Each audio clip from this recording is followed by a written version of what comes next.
বাইতুল মুকাররমে একজন দরবেশকে আমি খতিব হিসাবে নিয়োগ দিয়েছি। 100 কোটি টাকা খরচ করে বাইতুল মুকাররমকে আমরা নতুন করে সাজাবো। যেখানে ঢুকলে, মসজিদের দরজার ভিতরে ঢুকলে আল্লাহর রহমত বাড়ি যাবে, নামাজের প্রতি মানুষের আগ্রহ জন্মে। 110 কোটি টাকা দিয়ে খরচ করবো। এটা 1 লাখে পাঠাইতেছি, পাস হয়ে যাবে। ইসলামিক ফাউন্ডেশনে নতুন একজন মহাপরিচালক দিচ্ছি, দিলেই আসলেই বুঝতে পারবেন কাকে দিচ্ছি।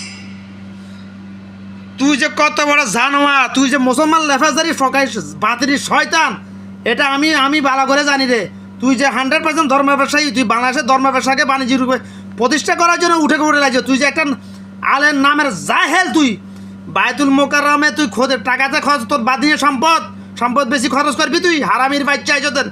আমার দেশে পুরা জাতি জাহান্নামের দিকে যাইতেছে। হ্যাঁ, মাজাব নিয়ে ফেরকাবাজি ফেতনাবাজি করতে করতে নামাজ ছেড়ে দিলে কাফের হয়ে যায়, এটাই স্বীকার করতেছে আমার দেশে পুরা জাতি। তুই মসজিদে তোর এখানে অংশ কত? হারামির বাচ্চা, তোর এখানে তোর কমিশন কত? এটা বাঙালি জাত, আবেগে হুজুগি জাত, এগুলো এখনো বুঝতে পারতেছে না। হারামির বাচ্চা জানো, মুসলমান লেফাজারি শয়তান, আলম নামের জাহেল। তুই জাহেল, ওই মালিক জাহেল। এতে গত 16 বছর অপেক্ষা করছি কখন আওয়ামী লীগ ক্ষমতাচ্যুত হবে, বাংলাদেশে দিন প্রতিষ্ঠিত হবে, হক প্রতিষ্ঠিত হবে, আমরা আসলে শূন্য প্রতিষ্ঠা হবে। ওই হাতে ফিতরাজ যে করছে, ঘোষণা দিচ্ছে 100% বিজয় দিতে। হাতে কে শিখেছে এটা? ফিতরা 115 টাকা ফিতরা কিসের উপর ভিত্তি করে হাতে দিচ্ছে? আমার রাসূল তো দিচ্ছে, বলছে একসা কতটুকু এটা বল তোরা। তুই যে কথা বলে, হারামির বাচ্চা, মুনাফিকের বাচ্চা, মুনাফিকের বাচ্চা। খালিদ দিয়া, তোর হুরা নাম লইতে শরম লাগে, লাগে। খালিদ দিয়া মুনাফিক। তুই যে 100% ধর্ম ব্যবসায়ী, হজ সিন্ডিকেটের সাথে হজ জাতিদের কাছ থেকে 6 লাখ 7 লাখ টাকা করে নিতেছে, এটা তুই জড়িত। এটা বাঙালি আবেগে হুজুজি জানেন। আমার কাছে পুরা প্রমাণ আছে, প্রমাণ রেডি হয়ে গেছে আমার কাছে।